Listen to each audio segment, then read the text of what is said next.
சாந்தி. 3/8/2025. ஓம் சாந்தி. அவ்யக்த பாப்தாதா, மதுவனம். ரிவைஸ் 28/3/2006.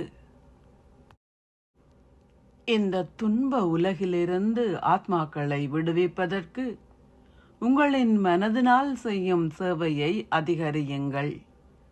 சம்பூரணமாகவும் முழுமையாகவும் ஆகுங்கள் என்று சகல பொக்கிஷங்களுக்கும் அதிபதியான பாப்தாதா எங்கும் உள்ள சகல பொக்கிஷங்களாலும் நிரம்பியுள்ள தனது குழந்தைகளை பார்க்கின்றார். பாப்தாதா ஒவ்வொரு குழந்தையையும் சகல பொக்கிஷங்களுக்கும் அதிபதியாக ஆக்கியுள்ளார். அருள்பவர் ஒரேயொருவரே ஆவார். அவர் எல்லோருக்கும் அதே அளவையே வழங்கியுள்ளார். அவர் சிலருக்கு குறைவாகவும் ஏனையோருக்கு அதிகமாகவும் கொடுக்கவில்லை. ஏன்?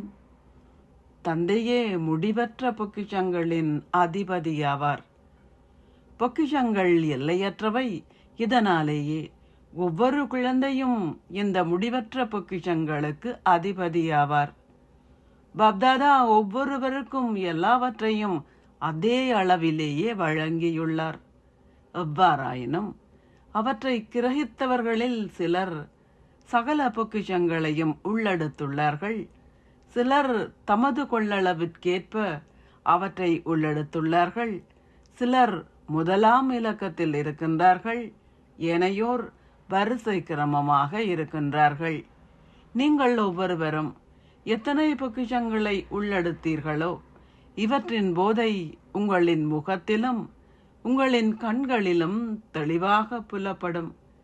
இந்த பொக்கிஷங்களால் நிறைந்திருக்கும் ஆத்மாக்களுக்கு அவர்களின் முகங்களிலும் அவர்களின் கண்களிலும் அவை நிறைந்திருப்பதை காண முடிகின்றது.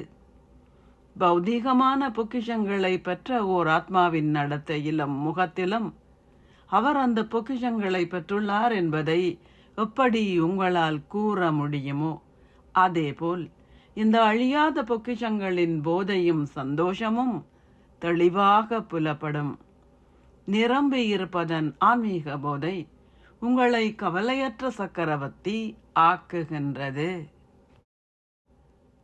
தமது எண்ணங்கள், வார்த்தைகள், செயல்கள், உறவுமுறைகள், தொடர்புகளில் நிரம்பி இருக்கின்ற எங்குமுள்ள மேன்மையான ஆத்மாக்களுக்கும் எப்போதும் தங்களையே பார்க்கின்ற சுய தரிசன சக்கரதாரி குழந்தைகளுக்கும் தமது திட சங்கற்பத்தால் மாயையை வென்றவர்களாகி தங்களை தந்தைக்கு வெளிப்படுத்துபவர்களுக்கும் தந்தையை உலகிற்கு வெளிப்படுத்துகின்ற சேவை செய்கின்ற ஞானம் நிறைந்தவர்களான வெற்றி நிறைந்தவர்களான குழந்தைகளுக்கும் பாப்தாதாவின் அன்பும் நினைவுகளும் இதயபூர்வமான பல மில்லியன் மடங்கு ஆசீர்வாதமும் நமஸ்தேயும்.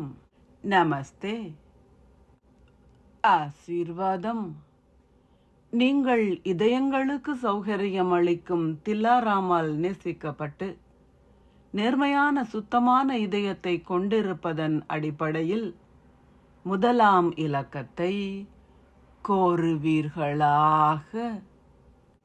இதயங்களுக்கு சௌகரியம் அளிக்கும் தந்தை நேர்மையான இதயங்களை கொண்ட குழந்தைகளை மட்டுமே நேசிக்கின்றார். ஒருவருக்கு உலகியல் அறிவு இல்லாவிட்டாலும் நேர்மையான சுத்தமான இதயத்தை கொண்டிருந்தால் அவர் முதல் இலக்கத்தை கோருவார்.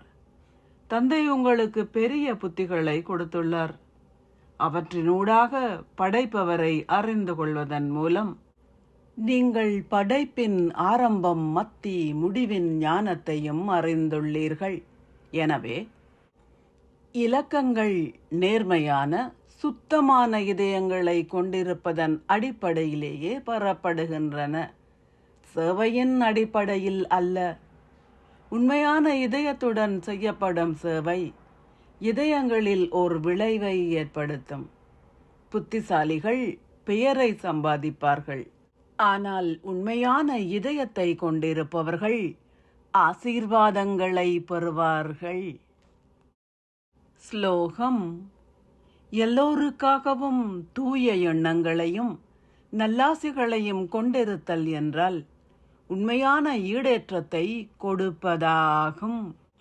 அவ்யக்த சமிக்ஞை: இலகு யோகி ஆகுவதற்கு இறை அன்பை அனுபவம் செய்யுங்கள். சதா அன்பிலே அமிழ்ந்திருப்பதுடன் அன்பிலே மூழ்கியிருக்கும் குழந்தைகளின் பிரகாசத்தின் கதிர்கள் போதை மற்றும் அனுபவம் மிகவும் சக்தி வாய்ந்தவை. அதனால் அவர்களை அணுகும் ஒரு பிரச்சனையும் யோகிகளை பார்ப்பதற்கு தமது கண்களையே உயர்த்த முடியாதது போல் இருக்கும். அவர்கள் எந்த வகையான முயற்சியும் செய்ய வேண்டியதில்லை. ஓம் சாந்தி. நன்றிகள் பாபா.